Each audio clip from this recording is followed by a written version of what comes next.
Vous êtes un entrepreneur de la relève? Faites comme des centaines d'autres jeunes producteurs chaque année. Demandez-nous de vous accompagner dans votre réussite grâce à nos programmes d'assurance et protection du revenu et de financement. La Financière agricole du Québec est fière de soutenir et de protéger la croissance des entreprises de la relève. La Fédération régionale de l'Union des producteurs agricoles de la capitale nationale Côte-Nord est heureuse de s'associer à cette émission, car nous sommes tous ensemble pour nourrir et faire grandir le Québec.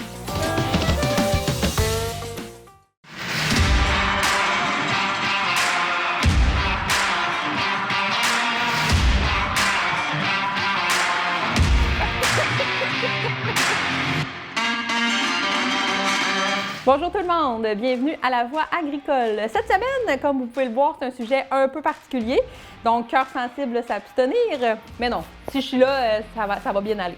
Donc on va parler des insectes, de la production d'insectes à La Voix agricole et pour ce faire, on va aller rencontrer Marie-Hélène Deschamps à l'Université Laval dans les laboratoires. Et également, on va prendre la route du côté de Portneuf à Donnacona pour aller rencontrer Marco Poulin, qui est un producteur d'insectes de Ténébrion. Et sur ce, je vous souhaite une très belle émission. Ooh.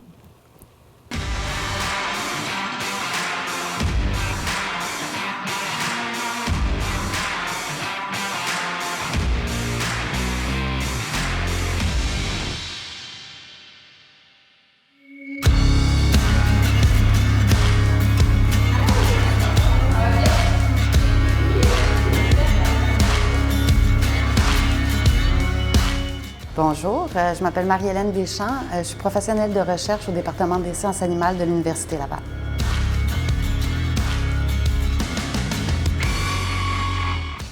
Moi, j'ai un bac en biologie, une maîtrise en écologie, un doctorat en physiologie animale et puis un postdoc en nutrition animale.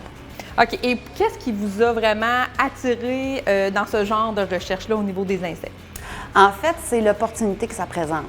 Moi, j'avais jamais travaillé sur les insectes. J'étais plutôt habituée à travailler avec les poissons, l'aquaculture. Puis, une des critiques qu'il y a en aquaculture, une des problématiques, c'est de trouver des aliments alternatifs pour les poissons. Et les insectes ont beaucoup de potentiel pour le faire. Et quand on s'est aperçu également qu'on pouvait donner ces insectes-là comme des aliments alternatifs, mais en plus, on pouvait s'attaquer au gaspillage alimentaire dans une dynamique d'économie circulaire.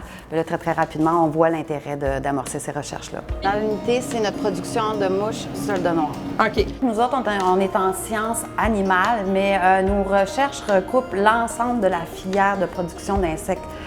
Donc, on travaille à identifier les matières organiques résiduelles qui peuvent donner à ces insectes-là. On cherche à comprendre la biologie de l'insecte, comment on peut articuler le cycle de production pour l'industrie.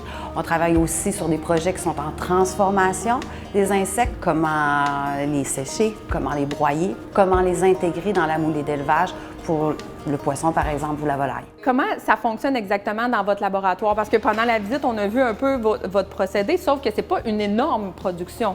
Non. En fait, l'objectif de la production qu'on a ici à l'Université Laval, elle n'a pas l'ambition de devenir une grosse production puis de produire de façon majeure beaucoup d'individus. Notre objectif, c'est d'offrir un environnement, une plateforme pour nos étudiants pour pouvoir avoir plusieurs petites unités puis avoir une approche scientifique avec de la réplication. Donc, on a la chance d'avoir ces insectes-là sur le campus et puis ils peuvent prendre directement les insectes et les ramener en laboratoire.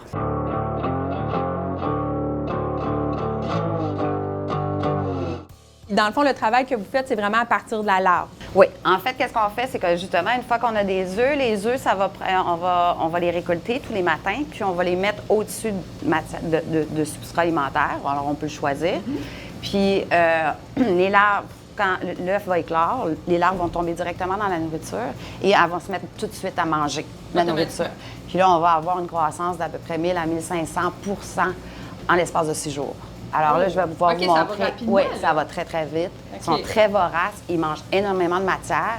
Et c'est pour ça que c'est autant intéressant comme production. C'est ça. Il y a ces avantages-là quand même. Entre autres. Puis, en fait, un cycle de production, les larves, on les récolte à 10 jours seulement. Puis eux, on va les utiliser pour l'alimentation animale, ou etc., vers la transformation. Puis on va juste récupérer à peu près 10 à 20 des individus pour compléter le cycle, pour les ramener ici. Parce que parce que ça va prendre d'autres producteurs, Oui, il faut recréer des géniteurs. Il faut avoir des nouveaux géniteurs à chaque semaine parce qu'ils meurent en 2-3 semaines. C'est ça. Donc, c'est un cycle de production qui est très, très, très rapide. Et donc, il manque beaucoup d'attention pour les maintenir la production. Mais, d'un l'autre côté, ils sont très fertiles puis ils mangent énormément. Donc, au fil du temps, qu'est-ce qui vous a marqué? Qu'est-ce que vous avez découvert peut-être que c'était des belles surprises ou peut-être des erreurs qu'on a pu voir? Comment on travaille avec cet animal-là?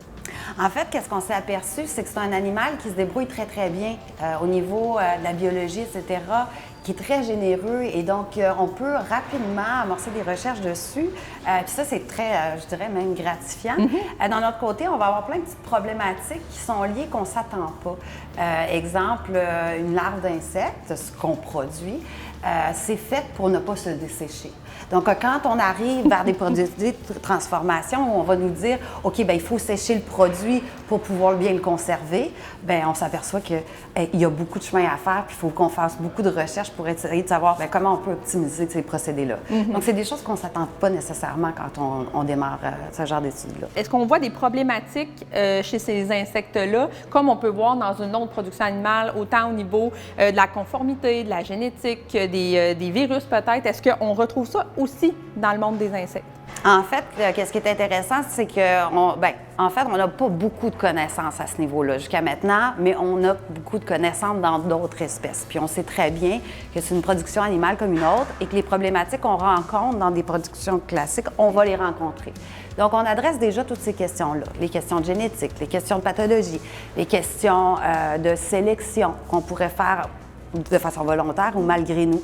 On regarde l'environnement, les conditions environnementales, l'aliment qu'il faut donner, etc. On regarde déjà tout ça, mais il y a encore beaucoup, beaucoup d'inconnus. Ouais. Mais donc, c'est vraiment un petit parce qu'on ne voit rien bouger. Alors là, on ne voit rien. On ne voit rien bouger là-dedans. C'est tout petit. Et, en l'espace de quelques jours, logiquement, on devrait avoir des larves beaucoup plus grosses, comme vous voyez. Ah, OK, là, oui, là.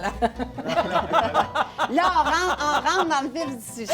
Là, ça commence à être intéressant. Là, ça commence à grouiller, voilà. Donc, d'une larve qu'on n'était pas capable de voir, même pas de... Elle a combien de jours, là? Alors, celle-là, on est le 20... C'est ceux qui sont nés le 29. Le 29 octobre, on est le 7. Donc, elles ont 8 jours. OK, il y a une marge, là. Oui. Donc, on parle de 2 mm à presque un peu plus d'1 centimètre en 8 jours. Fait que ça, c'est vraiment les petits de ces mouches-là. Oui. C'est ce qu'on appelle aussi des asticots, là. Oui, oui, en l'espace. Et là, nous, on les récolterait dans 2 jours. Ils vont quasiment avoir encore doublé de croissance. Hey. Alors, c'est à peu près à l'âge que je vous ai montré. Là, comme je vous disais, il manquait 2 jours là, qu'on les aurait récoltés, puis ils auraient toutes été encore blanches. Puis c'est là qu'ils vont être au maximum. On va les récolter quand ils vont être au maximum de leur contenu en protéines puis en lipides. Parce que c'est ça qui est formidable des larves d'insectes, c'est que le contenu en protéines et en lipides sont très, très élevés. Puis c'est pour les préparer à se reproduire, mais aussi à se transformer. Donc, on a à peu près, en fonction, on va avoir à peu près 35, chez la mouche chaudronnoire, en fonction de l'aliment qu'on va lui donner, on peut avoir jusqu'à 35 de lipides chez la larve, ce qui est énorme. C'est un corps très gras. Ben ouais. Et puis, on peut avoir jusqu'à 45 à 50 de protéines. Donc, c'est précieux comme aliment, ben ouais. comme vous pouvez le voir. Alors, on va les récupérer là. Puis après ça, les larves, ils vont commencer à avoir un peu moins d'appétit. Ils vont commencer à se dire, bon, là, c'est le temps, j'ai tout ce qu'il me faut, je suis prête, je vais me métamorphoser. Bon, on les va voir, ils vont commencer à ce qu'on dit mélaniser, donc ils vont commencer à avoir de la couleur. Oui, ils sont plus foncés, là. Ils sont plus foncés, comme vous pouvez le voir. Puis là, je ne sais pas s'il va m'avoir laissé... Alors ça, c'est ce qu'on appelle des bacs de pupation, où on va vraiment laisser les larves finir leur cycle. Donc, ils vont devenir de plus en plus foncés, de plus en plus foncés. Et la nature. Regardez, il y en a qui est noire. Il y en a une qui est très, très foncée. Et une fois qu'elle devient très foncée comme ça, elle va cesser de vouloir s'alimenter, elle va arrêter de s'alimenter. Ah oui, OK. C'est quoi vos perspectives d'avenir par rapport à ça? Où vous pensez que ça va aller? Comment on entrevoit l'avenir par rapport au domaine de l'insecte? Bien, c'est sûr que pour l'instant, ce milieu-là, il faut voir ce secteur agroalimentaire-là comme un milieu émergent. Par contre, il ne faut pas penser qu'on est non plus au balbutiement. On est déjà, il y a des compagnies à l'étranger, mais aussi au Canada, aux États-Unis, qui produisent déjà des milliers de tonnes par année. Donc, on n'est pas non plus au balbutiement. Il y a des investissements majeurs qui sont en train de faire par des grosses compagnies d'investissement comme Bill Gates Foundation, etc., qui injectent beaucoup d'argent pour que ça se produise. Et il y a des compagnies comme Prodix, en Europe, qui viennent de sortir une usine de 40 millions d'euros. Donc là, on est rendu dans de l'industrie de masse, dans la production insecte de masse. Puis une des choses, c'est que le marché est presque infini. Parce qu'en fin de compte, on parle de substituer des aliments qui existent déjà. Le domaine agroalimentaire est gigantesque. Et donc, pour le moment, il n'y a aucun frein à l'intégration de ces produits-là. Attends, oui, tu les prends comme ça dans tes mains? Oui, ben oui. Puis on va les avoir. Tu sais, là, ils sont vraiment, vraiment foncés. Mais là, c'est sec. Ça fait longtemps qu'ils ne sont plus dans un toast. Ben.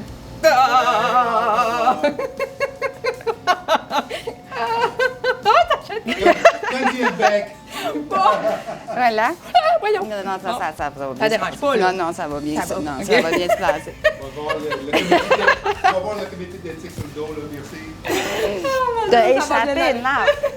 Alors, comme vous voyez, ils bougent beaucoup, mais on va chercher à les remettre dans leur... ici, là, dans un truc. Ah, dans le fond, c'est ça qu'on veut? Ouais. Qu'ils soient dedans? On veut qu'ils aillent là-dedans. Mais comment ils font pour y aller si vous n'êtes pas là pour les envoyer? Bien, on est là.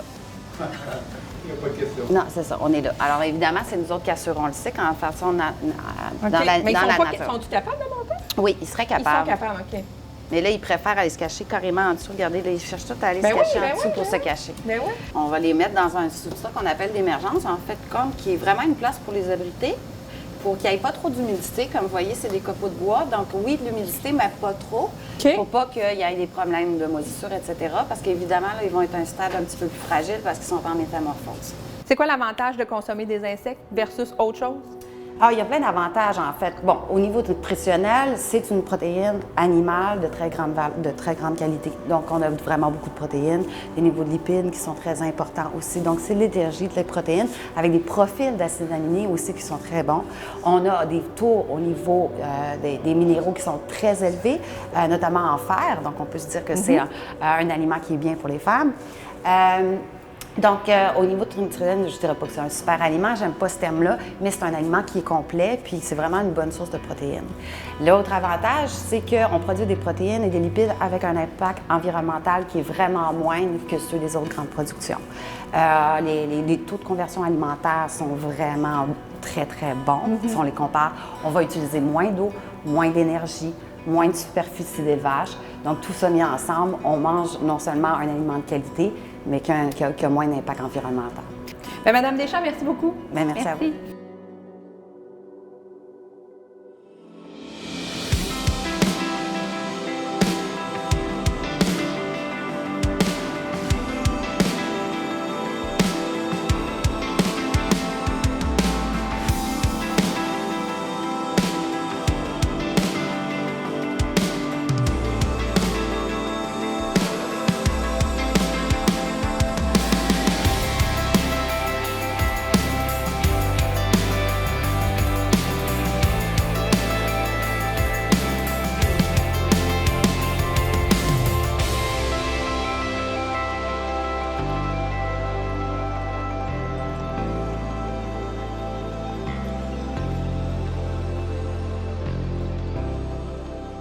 Le réseau AgriConseil est fier de soutenir la relève agricole ainsi que les producteurs agricoles de la capitale nationale dans leurs divers besoins en matière de services conseils.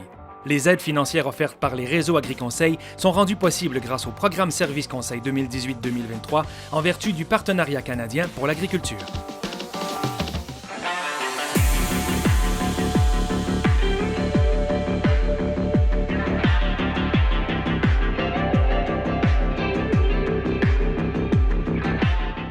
Bonjour, Marco Poulain, des fermes Mystiques. Nous sommes à Donnacona depuis environ 7 ans.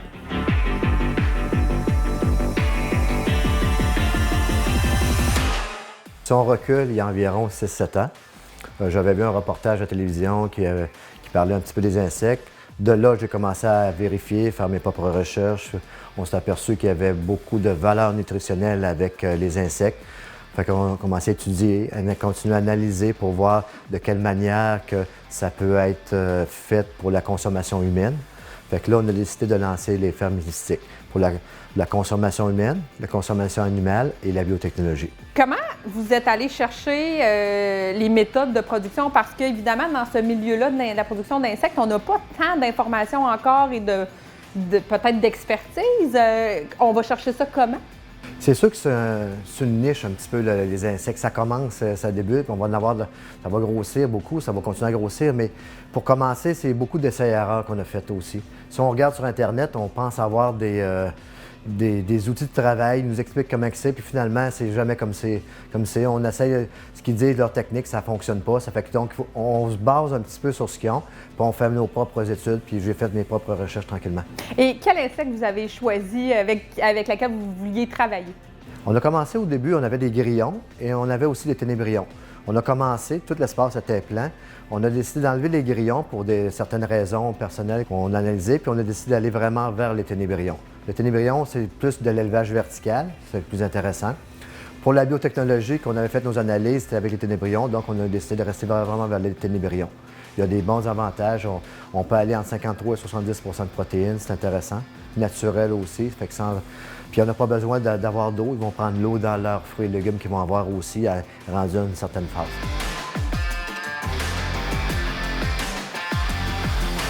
Il y a beaucoup d'ouvrages parce qu'il faut séparer les nymphes, les larves, les ténébrions.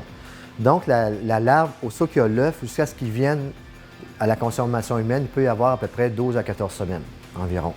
Rendu là, il faut les tamiser parce que pour en garder pour la production. Rendu là, on les prend, on va avoir notre méthode de séchage pour les désinfecter, etc. Par la suite, la grosse partie, c'est pour la reproduction, comme une nurserie, comme on dit. Là. OK. Fait que là, on va les prendre, puis eux autres vont se transformer en nymphes. C'est là que la nymphe va se transformer par la suite, après environ 7 à 14 jours, va se transformer en ténébrion. Puis le ténébrion, une fois qu'il est transformé, c'est lui qui va pondre. Donc, on les met dans un contenant ensemble. Puis la loi de la moyenne, 50 % d'hommes, 50 % de femmes, ça peut me donner une moyenne d'œufs autour de 300 œufs. Il y en a qui disent plus, il y en a qui disent moins, mais on va y aller avec 300 œufs. Après ça, quand ils ont fini de pondre, à toutes les semaines, nous autres, on les prend, on va les tamuser. De toute façon, c'est la méthode la plus facile. On va y aller brièvement. Puis par la suite, quand ils ont fini, la plupart vont décéder. Nous autres, on les garde parce qu'on a nos analyses en biotechnologie qu'on est en train de faire. Je te tamise. Ouais. Tu t'amuses bien. Ah oui. C'est beau, hein? C'est bien ça. Je pense qu'il n'y en a pas trop parce que je pense que ça serait long. Comment vous faites ça, vous, d'abord? Non. Il allait plus raide que ça, moi, je Non, pense pas. on peut les brasser et aller les Ah, plus OK. vite, ouais. Oui, j'étais là. Le brasser pour que la farine tombe, puis après ça, tu le reprends. Les hommes, tu as moins d'expérience. Ben ouais, c'est ça, là. J'ose pas, on dirait, j'ai tellement peur que... Ouais, Fait que tantôt, on a mangé des larves de ça. exact. C'était bon, hein? Ouais, c'est bien ça le pire. C'est ça qui est le pire, ouais. C'est ça le pire. Ça peut Qui pas l'eût être- cru? Mais on ne va pas enlever le steak de sur le marché, là. La viande non plus, là. Non, C'est ben pas non. loin de Ben là, non, là. ben tu sais, je veux dire, il y a toutes sortes C'est une source d'offres. de protéines alternatives qui a du fer, des acides C'est ça. aminés, sur de choses. C'est ça. Ouais. Nous, on a décidé d'être dans les pionniers là-dedans puis de s'enligner vers les insectes. Donc, on a choisi le ténébrion. Puis aussi, on est capable de faire aussi les chips qui vont sur le marché bientôt aussi. Notre farine, nous autres, va être lancée en début décembre. Elle va être 100 % québécoise. Cette farine-là, on peut remplacer dans un gâteau, dans des muffins, des galettes. On remplace la farine qu'on met. On enlève 10 % de la farine pour mettre de la farine dans notre entomoprotéine, notre farine à nous, à l'intérieur. Ça va nous donner des acides aminés, des protéines, du fer, du calcium, etc. Ça va être plus, les valeurs nutritionnelles vont être là, ça va être plus nutritif. Après ça, on va être des boules de protéines qu'on va lancer sur le marché aussi, qu'on va en prendre 2 ou 3, puis on va avoir de l'énergie pour la journée. Puis on est en train d'avoir des recettes qui vont être assez spéciales, qu'on ne peut pas parler tout de suite, mais ça va être vraiment intéressant, ça va être spécial. Ça va être une nouveauté. Puis, par la suite, on peut faire de la pâte à spaghetti, d'en mettre dans la pâte à pizza, puis d'en mettre un peu n'importe où. As-tu compris? J'ai goût sec et non vivant. Hein? Regarde, je vais te montrer un petit peu ça. Comment il est. Avant du goûter, je vais y voir comme Ah, faut. OK. Lui, il vient juste de se transformer. C'est un comme ça qui vient de se transformer, il est blanc. Après ça, il va venir un petit peu plus foncé. OK. Puis ça va durer entre 5 et 14 jours. Après, ils vont se retransformer. OK, c'est pas long. Là, il faut les enlever parce que ceux-là, ici, ceux-là qui bougent, Ils vont manger ils vont manger lui. Ah! Puis quand ils se retransforment en ténébrion, en scarabée, ils vont leur manger. Fait qu'il faut tout le temps les séparer. Fait que c'est de l'ouvrage, c'est beaucoup d'étapes là-dedans. Fait que là, on les Ça, c'est tout reprend. à la main, ça? Vous faites ça tout à la main? Ben là, on a des équipements pour ça. Là, c'est juste pour te Vous montrer. avez un des petit peu. équipements pour ça? Oui. On va te montrer ici. Lui. C'est quoi ça? Ça, c'est une nymphe, une pupe qui Bon. appelle. Là, après ça, ça se transforme en ténébrion comme ça ici. Ah, c'est ça, là, le ténébrion, c'est ça, là. Ouais. Ça reste pas un verre, là. Mais Ah. c'est pas lui qu'on mange, là. Non? Non, c'est lui qu'on mange. Oui, c'est ça. Mais celui-là, il est beau, regarde. Là, Ah, il est beau. il m'a le montrer ici, là. Quand il est plus blanc, là, ça veut dire qu'il y a à peu près 2-3 heures, celui-là. Lui, à peu près... 2-3 heures? Ouais, qui vient de se transformer. Lui, Il est parti de la petite affaire blanche, Oui, qui est ici, comme ça, puis il se transforme. puis il se transforme de même. Comme Hey, ça. moi, je trouve Puis ça fascinant. lui, il y a peut-être à peu près 6 heures. Puis quand ils sont rendus Dieu. noirs, quand ils sont tous noirs, Noir. ils sont capables de s'accoupler, puis ils sont capables de commencer à pondre. Hey, boboy, hein? Tu es capable. Ben, Ça goûte les pinots. c'est pas le goût qui va me déranger. C'est le visuel qui me dérange. Ouais. Je peux pas croire. Bon, je vais essayer d'en prendre un petit, là. Juste un? Ben là, juste un, je vais commencer par un. Déjà que j'ai ça dans mes mains. Ah, tu es capable. T'as pas le choix, là. Oui, je sais. Il est sec, c'est sec. Ah. Tu peux en Mais- prendre d'autres? C'est bon. C'est impossible de dire C'est c'est pas bon. bon. Ça, c'est sûr, c'est impossible de dire c'est pas bon. Ben, je vais en prendre un autre. C'est parce que j'ai peur quand je le prends que ça bouge. Non, parce qu'ils sont Tu sais, secs, ils sont je le déshydratés. sais bien, mais j'ai peur qu'ils se mettent à bouger, OK. tu sais. OK. Ben, je vais dire de Ils sont quoi. morts, là. Oui, je vais dire de quoi. C'est qu'en plus, nous autres, on les fait jeûner de 24 à 48 heures. Ça fait qu'il y a le tube digestif, il est vidé d'une façon de parler. Ça fait qu'ils sont Ouais, propres. ouais, Ils sont ouais, très ouais. propres, là. Ouais. Ben, c'est pas tant. Mais c'est bon. On peut pas dire que c'est pas bon, là. C'est juste le dégoût qu'on a un petit Ben, peu parce qu'on tu est sais, ça fait quand on longtemps. regarde ça, là. Ouais. Ben, nous autres, on est habitués. C'est comme si... Ben, c'est ça. Pour vous, c'est comme naturel, là. Tu sais, t'en reçois du monde, là. Tu fais une belle salade, tu rajoutes ça. Hey! Bonsoir! J'ai goûté, mais il y avait une réticence évidemment de ma part parce que je voyais la bébite. Est-ce que ça, vous le sentez que les gens sont de plus en plus ouverts quand même à essayer ça? Ils sont de plus en plus ouverts quand c'est transformé, comme la farine. Surtout, Ben, ouais. transformé, c'est alimentaire, il n'y a rien qui est rajouté. Mais en farine, les gens sont prêts, ça c'est sûr. Côté des croustilles, les bars tendres qui sont à base d'insectes, qui sont énergétiques, les gens sont prêts, ça, il n'y a pas de problème. Puis moi, j'ai mon associé qui est à Montréal, Jean-François Fontaine, qui lui, il a fait goûter aussi de son côté, parce que c'est plus du côté Montréal. Puis le monde sont vraiment intéressés, on voit l'intérêt qui est là. Mais pas du côté encore insecte, ça va prendre encore quelques années avec les gens soient prêts sur ce côté-là. Et dans la production que vous avez ici à Donnacona, quel équipement vous avez besoin pour faire cette production-là? Parce qu'on peut s'imaginer, bon là, c'est des insectes, il ne faudrait pas que ça fuit, il ne faudrait pas qu'on les perde. C'est quoi les équipements qu'on a de besoin? À la base, ça prend, comme on a vu tantôt, des petits contenants. Ça peut être n'importe quel contenant, un bac. Il faut y aller aussi avec une certaine, par décimètre carré, une certaine population qu'on met dedans, des individus. Donc, il n'y a pas de danger, ça ne vole pas, ça ne graine pas. Fait que même s'il arriverait quelque chose, on va les balayer, on va les prendre, puis on va les jeter de façon de parler. Mais il n'y a pas de danger pour du côté écologique. Après ça, ça prend un séparateur qui va séparer les grosseurs de verre parce qu'ils n'ont jamais la même grosseur. Après ça, ça va prendre un équipement qui va les sécher. Ça va prendre un équipement pour couper nos fruits et légumes, etc. C'est quand même beaucoup d'équipements. C'est les pommes du Québec? Oui. Produits du Québec, Oui, pas c'est important. tout du Québec, ça, c'est sûr. Est-ce que vous avez, depuis le départ de votre entreprise, eu l'appui d'organisations ou de professionnels, justement, parce que comme c'est quand même nouveau encore, si on peut dire, est-ce que les gens, les investisseurs sont frileux? Est-ce qu'on embarque facilement? Est-ce que vous avez dû vraiment vendre votre projet facilement ou difficilement? Ça n'a pas été facile au début parce qu'on passe pour des fous quasiment. Mais je pense que j'ai défriché beaucoup dans ce domaine-là. J'ai été chercher avec le Messie, le Paris CNRC, la ville de Donnacona m'ont aidé aussi. La MRC m'a donné un coup de main. IGA, les épiceries m'ont donné un coup de main pour ça. Le monde commence de plus en plus à me donner un coup de main puis voient l'avantage qu'il y a. Comme le MEI, sont intéressés à aller de l'avant avec nous parce qu'ils ont vu la grosseur qu'on avait, l'équipement qu'on avait, où est-ce qu'on était rendu. Après ça, Développement économique Canada qui ont montré un certain intérêt pour nous aussi. Fait que on commence. Là, on veut se trouver des investisseurs pour aller de l'avant, pour être capable de grossir, parce que ça serait quand même un projet de 3-4 millions. Mais il est tout pensé, il est tout prêt, mais il reste à aller chercher un petit peu plus loin. Là, s'il faut, on va rester de même, on va y aller au fur et à mesure tranquillement, mais on évolue tranquillement étape par étape. Et justement, on s'en va où avec l'entreprise? C'est quoi peut-être vos projets à moyen et long terme? On voit l'entreprise qui s'en va où exactement? Nous autres, on se voit comme on aimerait être dans les pionniers du Québec. On aimerait être les leaders au Québec aussi. À date, on s'enligne vraiment vers là. On pense qu'on est capable parce qu'on élève de A à Z. Il y en a des entreprises qui vont prendre de la poudre d'insectes, puis ça vient des fois de l'extérieur du Québec. Nous autres, notre poudre d'insectes va être 100% québécoise. Fait que puis on a senti aussi les gouvernements qui sont prêts à nous aider pour qu'on soit les leaders aussi au Québec. Fait que là, l'entreprise, on la voit à compétitionner les plus gros des États-Unis vers la Californie, vers INSEC, eux autres sont en Europe, la compétition, etc. Eux autres, ils ont 2-3 ans d'avance. Mais nous autres, avec le gars ce qu'on a, on avance, on fait des analyses, on va aller de plus en plus loin. C'est ça qui va faire en sorte qu'on va continuer à rester les leaders au Québec. Bien, Marco Poulain, merci beaucoup. C'est moi qui vous remercie. Merci d'avoir été des nôtres pour cette émission de La Voix agricole. Merci à nos deux invités de cette semaine, Marie-Hélène Deschamps de l'Université Laval et Marco Poulain des fermes Mystiques. Alors, je vous encourage à déguster des produits à base d'insectes parce que c'est vraiment bon. Ouais, je mange des chips. C'est bon, mais c'est super, c'est très nutritif. Fait qu'on n'a pas de malaise à manger des chips. C'est bon, je vous salue en plus. Hein. C'est croustillant, tout comme les insectes.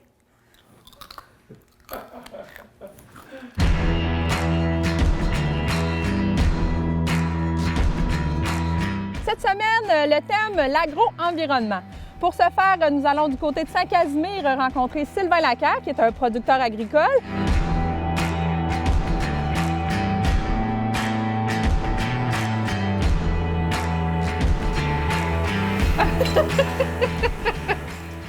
Et ensuite, nous allons rencontrer Claudia Sylvain, qui est agronome pour le Club agro-environnemental de la Rive-Nord.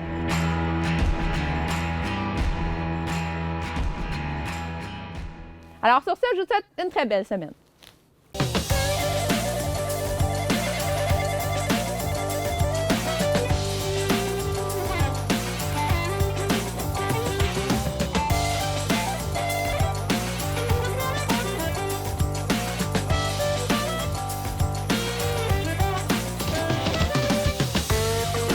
Cette production télévisuelle est rendue possible grâce à un financement obtenu de l'Entente sectorielle sur le développement des activités agricoles et agroalimentaires de la capitale nationale et de la ville de Lévis 2017-2019, qui regroupe 12 partenaires provenant du milieu gouvernemental, municipal et agricole.